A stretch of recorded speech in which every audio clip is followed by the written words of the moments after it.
हरे कृष्ण। ईशोपनिषद श्लोक संख्या 7। यस्मिन् सर्वाणि भूतानि आत्मेवाभूद्विजानतः तत्र को मोहः शोकः एकत्वम् अनुपश्यतः। अनुवाद: जो सदैव समस्त जीवों को आध्यात्मिक स्फुल्लिंग के रूप में भगवान के ही समान गुण वाला देखता है, वही वस्तु का असली ज्ञाता हो जाता है, तो फिर उसके लिए मोह या चिंता कैसी।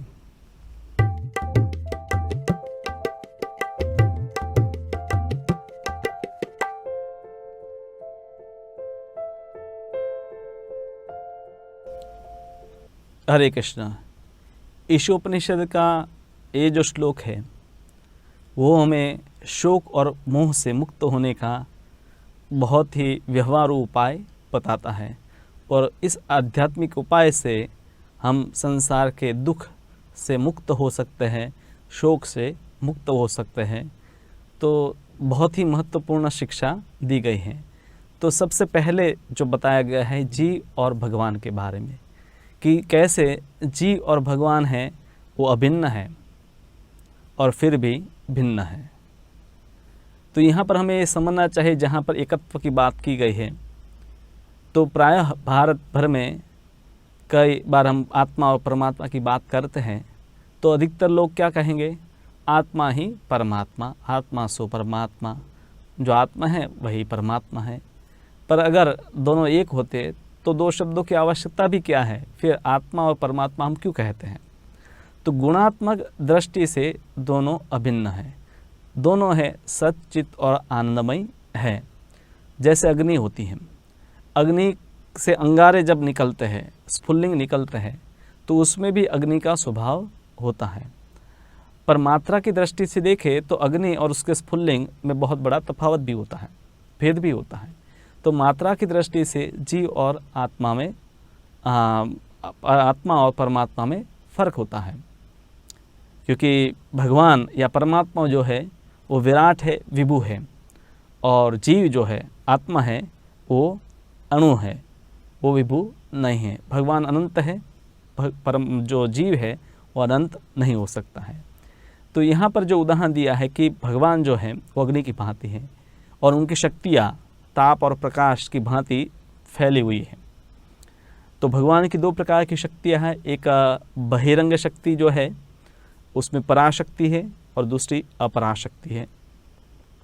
उनकी जो विभिन्न मतलब भगवान जैसे भगवद गीता में कहते हैं, भूमिरपो नलो वायु खम मनो बुद्धिरेवच इति में भिन्ना प्रकृति अष्टधा। तो ये भिन्न प्रकृति जो है उसमें पृथ्वी, जल, अग्नि, वायु, आकाश, मन, बुद्धि और अहंकार आते हैं।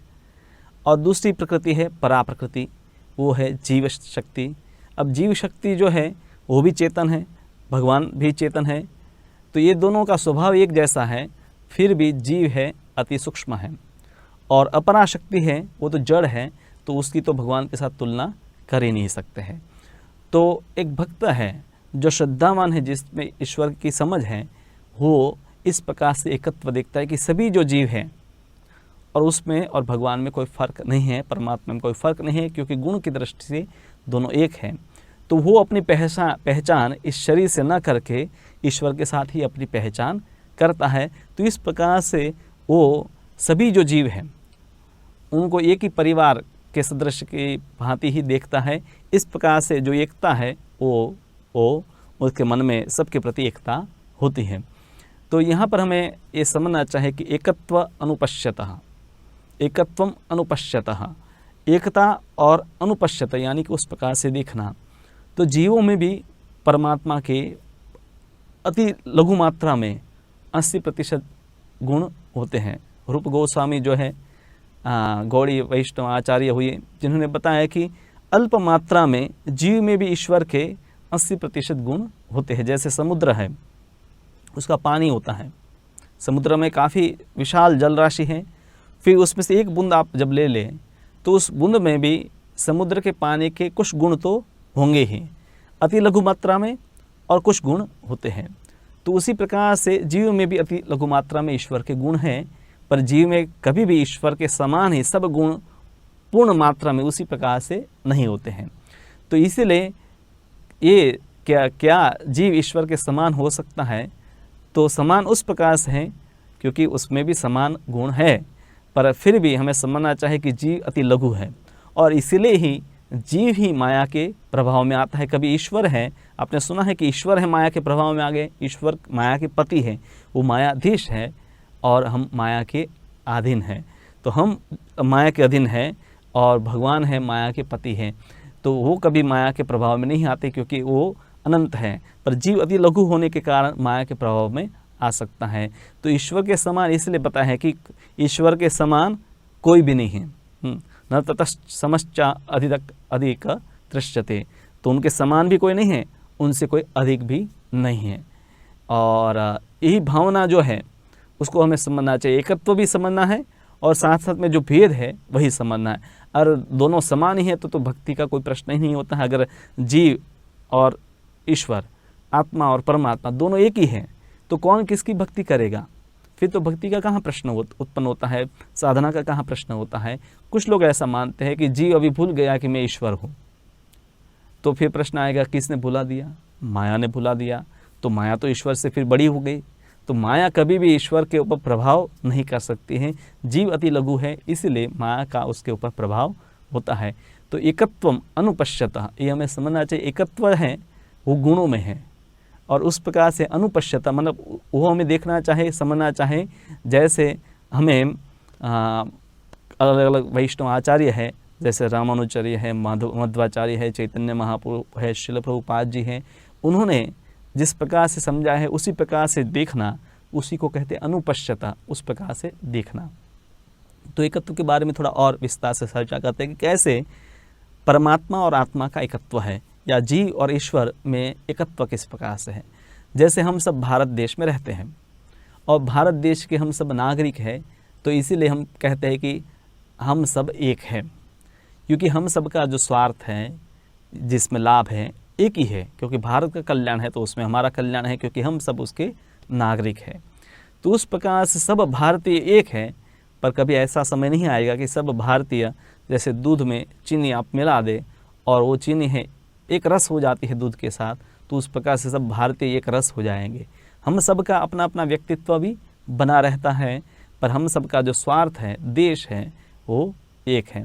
तो उसी प्रकार से परमात्मा है, ईश्वर जो है, परमेश्वर जो है, तो उन सब के ही, उनके ही हम सब अंश हैं, या उनका जो विशाल परिवार है उसमें सभी जीव, सिर्फ मनुष्य नहीं, पशु पक्षी जीव जंतु वनस्पति, हर प्रकार के जीव, 84 लाख प्रकार के जो जीव हैं जिनको शरीर प्राप्त है, वो सब भी भगवान के अंश ही हैं, भगवान के परिवार के सदस्य ही हैं। पर वो अभी अपने आप को भूल चुके हैं और इसलिए भिन्न भिन्न शरीर में विभिन्न प्रकार की भावनाओं को बनाकर रखते हैं। तो सबका जो स्वार्थ है वो एक है, इसलिए हम कहते हैं कि एक है। जैसे परिवार में सब परिवार के जो सदस्य हैं उनका जो स्वार्थ है या उनका कल्याण है एक ही प्रकार से होता है, तो उसी प्रकार से ईश्वर और जीव जो है उन सब का स्वार्थ समान है। अब जो जीव है और ईश्वर है, इसमें एक बड़ा सा जो भेद है वो है कि जीव है भगवान के सुख के लिए है, वो जीव है भगवान के भोग के निमित्त है, और भगवान है भोक्ता है, जीव भोक्ता नहीं है। ये सबसे बड़ी जो भूल हम करते हैं इस संसार में कि हम भगवान की स्थिति को लेना चाहते हैं। भगवान भोक्ता है और हम भगवान के भोग्य है, यानी कि हम उनके सेवक हैं और भगवान है सेव्य है। जब हम उनका स्थान लेना चाहते हैं तब हम दुख में आते हैं। तो आप कहेंगे अगर जीव है वो भोगता नहीं है तो उनको सुख कैसे मिलेगा? इस संसार में जो भोगता है वही तो आनंद उठाता है। तो यहाँ हमें समझना चाहिए कि जीवेर स्वरूप है कृष्णेर नित्य दास, तो जीव है कृष्ण का नित्य दास है और जीव है आनंदमयोभ्यासात, जीव का स्वरूप ही आनंद है। तो जीव जब भगवान का भोगता है और उनका सेवक है, तो जब वो सेवा करता है, भगवान को भोग प्रदान करता है, तो अपने स्वरूप में कार्य कर रहा है, इसीलिए जीव को आनंद की अनुभूति होती है। तो जीव का आनंद है सेवा में। जैसे ही वो ईश्वर की सेवा करता है तो वो आनंद की अनुभूति करता है, पर वो ईश्वर को भूलकर अपनी सेवा में जब लग जाता है, अपने भोग में लग जाता है, तब वो दुख प्राप्त करता है। जो इस संसार में हम सब हैं, हर पद पर अनुभव करते हैं कि हम ईश्वर को भूल के संसार में भोग करने का प्रयास में लगे हुए हैं और अनेक प्रकार के दुखों का सामना करते हैं। तो यहाँ पर जो भेद है उसको भी समझना महत्वपूर्ण है कि कहाँ पर जीव और ईश्वर में फर्क है। गुण दोनों के समान हैं, पर एक गुण है उसमें भिन्न है। भेद क्या है कि हम भी सच्चित और आनंद है और परमात्मा भी सच्चिदानंद है, पर भेद यहाँ पर है कि भगवान है वो स्वामी है और हम सेवक है, वो भोक्ता है और हम भोग्य है। तो इस बात को जब जीव समझ लेता है तब उसी के दुखों का नाश हो जाएगा, क्योंकि वो अपने स्वरूप में उसकी जो स्थिति है उस प्रकार से कार्य करता है। जैसे एक परिवार होता है जिसमें पत्नी और पति और सब बच्चे सब है, तो घर के जो स्वामी हैं उनके आनंद के लिए पत्नी बच्चे सब प्रयास करते हैं, तो पत्नी और बच्चों को भी आनंद के लिए अलग से कोई व्यवस्था नहीं करनी पड़ती है, क्योंकि जो घर का स्वामी है वो अपने परिवार के साथ ही आनंद का उपभोग करता है। तो उसी प्रकार से ये पूरा सृष्टि, चाहे वो आध्यात्मिक सृष्टि हो, भौतिक सृष्टि हो, पूरा जो सृजन है वो एक बड़ा परिवार है। तो ये भावना है ईशोपनिषद हमें सिखाती हैं कि कैसे इस संसार को हम परिवार की तरह देखें। और इस प्रकार से हर एक व्यक्ति देखने लगेगा तो क्या संसार में भोजन की कमी पड़ेगी, कपड़ों की कमी पड़ेगी, दवाइयों की कमी पड़ेगी? नहीं, सब वस्तु पर्याप्त मात्रा में भगवान ने यहाँ पर दी है। सिर्फ कमी है क्योंकि हम हैं मानते हैं कि मेरा है, ये तुम्हारा, इसके ऊपर तुम्हारा अधिकार नहीं है। तो मेरा और तेरा की भावना बनी रहती है और इसीलिए एकत्व संभव नहीं हो पाता है। पर जब इस आध्यात्मिक चेतना का हम विकास करते एकत्व का, तब वास्तव में वसुधैव कुटुंबकम, यानी कि हम पूरे संसार को परिवार के रूप में समझ पाएंगे। तो ये जो आध्यात्मिक स्तर है वो 3 गुणों से परे का स्तर है, जहाँ पर रजोगुण, सत्वगुण और तमोगुण का प्रभाव नहीं होता। इस संसार में 3 गुणों का प्रभाव होता है। जब सत्वगुण का प्रभाव होता है तब हम स्वयं ज्ञान प्राप्त करना चाहते हैं, सुखी होना चाहते हैं। जब रजोगुण का प्रभाव होता है तब व्यक्ति अनेक प्रकार की भौतिक इच्छाओं को पूरा करना चाहता है। तमोगुण का जब प्रभाव होता है तब निद्रा और आलस है बना रहता है। पर उस आध्यात्मिक स्तर पर, उस आध्यात्मिक जगत में है भगवान और उनके सेवक, जिनको हम पार्षद भी कहते हैं, भगवान के भक्त भी कहते हैं, तो उनके बीच में कोई झगड़ा नहीं होता है, क्योंकि भगवान है भोक्ता है और भक्त है भोग्य है। तो सेवक और स्वामी का मधुर संबंध है, वहाँ पर संभव है ईश्वर और जीव के बीच में। इस संसार में जो ईश्वर स्वामी और सेवक का संबंध है उसमें तो एक दूसरे का स्वार्थ है, भौतिक स्वार्थ है, इसलिए वहाँ कड़वाहट आती है, झगड़ा भी होता है। स्वामी है शोषण करता है, सेवक है सेवा नहीं करना चाहता है। तो ये मतलब हमारी कृत्रिम व्यवस्था है, भौतिक व्यवस्था है, क्योंकि सब लोग सेवक है पर कोई उसमें स्वामी बनना चाहता है, दूसरे को सेवक बनाना चाहता है। पर सभी लोग जब समझ जाएंगे कि हम सब सेवक हैं और कृष्ण ही स्वामी हैं, तब कोई झगड़ा नहीं होगा। तो कृष्ण है वो आनंद के केंद्र है, अखिल रसामृत मूर्ति। भगवान को बताया गया है कि वो सभी रस जो है उसका मूर्तिमंत रूप है। तो उनसे जैसे ही हम संबंध जोड़ते हैं तो उस रस का आस्वादन हम भी कर पाते हैं। इसलिए आपने देखा होगा कि भगवान कृष्ण की लीला होती है, रासलीला या रास नृत्य प्रसिद्ध है, तो उसमें कृष्ण है केंद्र में है और सभी उनकी गोपी जो है वो चारों ओर है। तो यानी कि कृष्ण हमारे जीवन के केंद्र होने चाहिए, उन्हीं के चारों ओर हमारा जीवन मतलब केंद्रित होना चाहिए। तो कृष्ण को केंद्रित करके जब जीवन जिएंगे तब है कोई समस्या नहीं है। पर जब हम केंद्र बनना चाहते हैं, जैसे कि परिवार में एक टीवी है, एक टीवी लगाई है, बेटा कहता है मुझे क्रिकेट देखना है, पिताजी कहते हैं मुझे न्यूज़ देखना है और माता कहती है कि मुझे कोई सीरियल देखनी है, तो आपस में झगड़े होंगे, क्योंकि केंद्र है उसमें व्यक्ति केंद्र बन जाता है कि मेरी चॉइस क्या है उसके अनुसार करना है। पर जब उसी घर में टीवी की जगह पर मंदिर है और मंदिर में भगवान कृष्ण है, तो वो केंद्र में होते हैं, तो हर व्यक्ति विचार करेगा कि भगवान है, उनको क्या पसंद है, वो कब उठते हैं, उनको कब सुलाना है, उनका कौन सा उत्सव आता है। तो कृष्ण केंद्र है तो सब लोग हैं समझेंगे कि कृष्ण की संतुष्टि के लिए हमें जीवन जीना है, तो कोई है झगड़े नहीं रहेंगे। तो इस प्रकार से कृष्ण केंद्र जब होता है तो व्यक्ति है शोक और मोह से मुक्त हो सकता है। इस श्लोक में जो लाभ बताया गया है कि जब व्यक्ति इस एकत्व को समझता है तो वो शोक और मोह से मुक्त हो जाता है। संसार में ये दोनों वस्तु ही बनी रहती हैं। जो भूतकाल जो बीत गया है उसका हम शोक करते रहते हैं कि मुझे ये पढ़ाई करनी चाहिए थी, वो कोर्स कर लेना चाहिए था, इस प्रकार की नौकरी करनी चाहिए थी, तो आज मेरे स्थिति नहीं होती है, तो शोक करते रहते हैं। और वर्तमान की जो स्थिति है उसमें हम भ्रमित रहते हैं, उसको हम समझ नहीं पाते हैं। और भविष्य जो है उसको लेकर हम चिंतित रहते हैं। भय हमें बना रहता है कि मुझे भी अगर कोरोना का रोग हो गया तो क्या होगा, अगर मैं नौकरी से मुझे निकाल देंगे तो क्या होगा। तो इस प्रकार से शोक मोह भय ये सब का हमेशा स्थिति बना रहता है। प्राय शोक और मोह का अधिक हम अनुभव करते हैं। तो ईश्वर विहीन जो सभ्यता है जो माया से उत्पन्न होती है, माया वही है कि जब हम ईश्वर को भूल जाते हैं और फिर इस संसार में स्वयं भोक्ता और नियंत्रक बनना चाहते हैं, तो वही माया का प्रभाव है। तो वहाँ ईश्वर विहीन सभ्यता में तो हमेशा शोक और मोह ही बना रहता है। और फिर हम माया के चंगुल में आ जाते हैं। प्रकृति के कड़े नियम जो है हमें अधीन कर देते हैं। जैसे कि जो व्यक्ति सरकार विहीन जीवन जीना चाहता है, यानी कि सरकार के नियमों का पालन नहीं करना चाहता है, कि उनको कैद खाने में डाल दिया जाता है। तो वहाँ पर है जो फिर कैद के जो संरक्षक होंगे, सुपरिटेंडेंट होंगे, तो वो उनको नियमों से बांध कर रखेंगे और उनसे मेहनत भी करवाएंगे।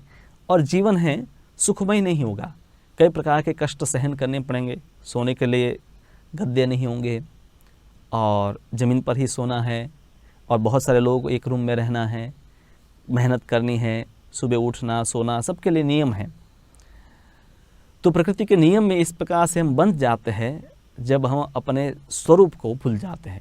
भगवान के साथ हमारा जो एकत्व है उसको भूलकर इस संसार में हम ईश्वर बनने का प्रयास करते हैं।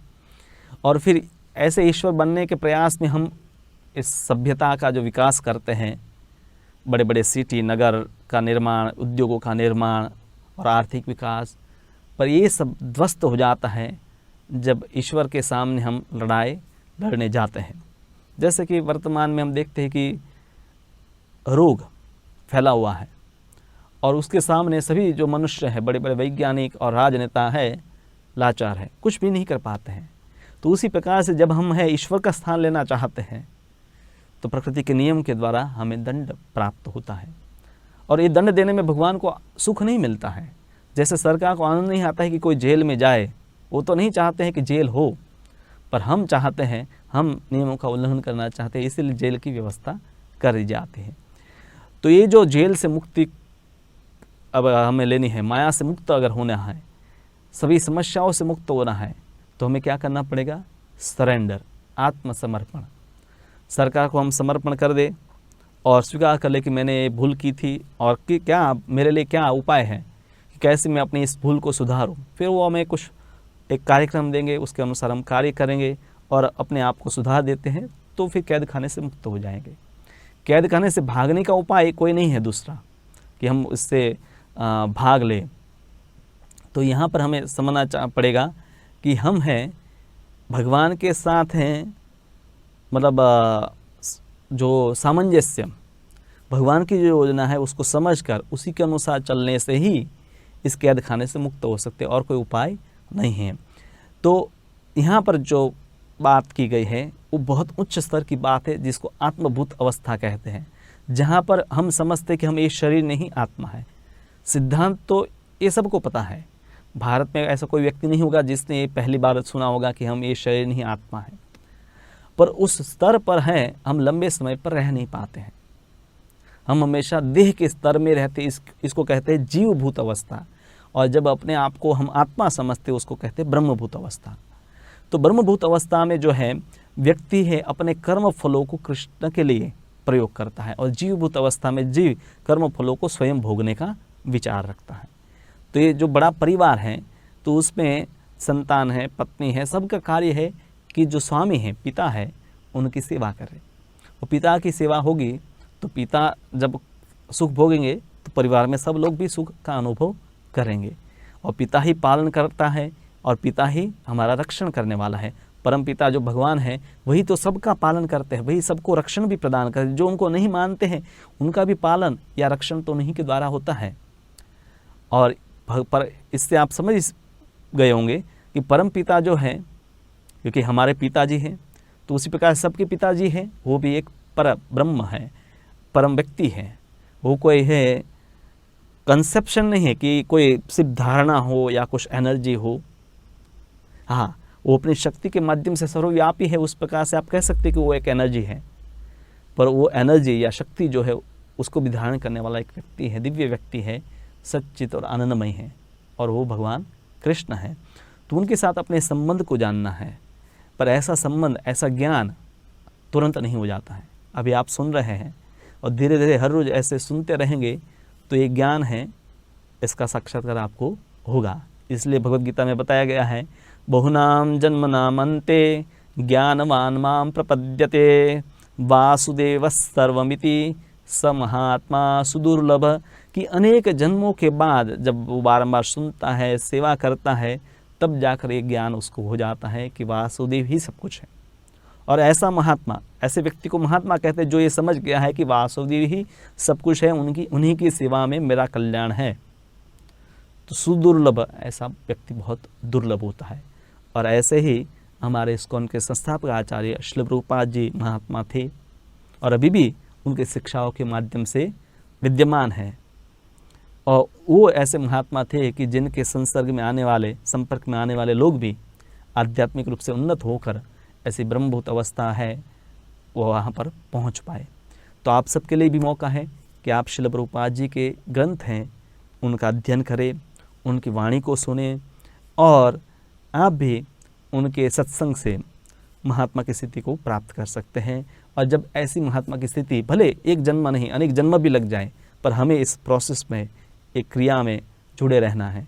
ये भक्ति का जो आंदोलन है उस पर हम जुड़े रहेंगे, सुनते रहेंगे, सेवा करते रहेंगे, भक्ति करते रहेंगे, तो आज नहीं तो कल नहीं तो अनेक जन्मों के बाद भी हम वासुदेव भगवान कृष्ण को समझ पाएंगे और उनकी नित्य सेवा में लग जाएंगे। तो बहुत सरल तरीका है इन महात्माओं को का संग करने का। तो प्रभुपाद जी ने एक स्टैंडिंग इंस्ट्रक्शन, एक सबको सामान्य जो सूचना है या आदेश या उपदेश दिया है कि हम प्रतिदिन है भगवान कृष्ण का नाम हरे कृष्ण कृष्ण कृष्ण हरे हरे, हरे राम राम राम हरे हरे, उनको पुकारे। जब हम इनको पुकारेंगे तो भगवान समझेंगे हमारे हृदय में बैठे हैं, वो जानेंगे कि हम गंभीर हैं उनकी सेवा करने के लिए। फिर हमारे जीवन में उस भक्ति के लिए जो भी आवश्यक है वो सब वस्तु भगवान प्रदान करेंगे। समय, समझ और परिस्थितियाँ सब भगवान उसके अनुकूल बनाएंगे। तो हर रोज़ हमें प्रतिदिन भगवान का इस प्रकार से प्रार्थना जरूरी करना। और दूसरा, श्रील प्रभुपाद जी के ग्रंथ हैं उसको आप पढ़ें और उसको सुनें, और इस प्रकार से आप हैं वो भी आध्यात्मिक रूप से उन्नत होकर ऐसे एकत्व की स्थिति, इस परिवार का भाग आप है ही, सिर्फ हम भूल गए हैं तो वापस आपको स्मरण हो जाएगा कि हम इस परिवार के भाग है, पूरा संसार इस परिवार का भाग है। तो हम है शोक और मोह और भय, ये सब है दुखों से मुक्त होकर परमात्मा जो सच्चिदानंदमय है, भगवान कृष्ण है, तो उनका सानिध्य प्राप्त करेंगे। वहाँ पर कोई दुख नहीं है, वहाँ पर कोई चिंता नहीं है, कोई रोग नहीं है। तो ऐसा जीवन हम सब के लिए उपलब्ध है, तो उसका लाभ हमें लेना चाहिए। हरे कृष्णा।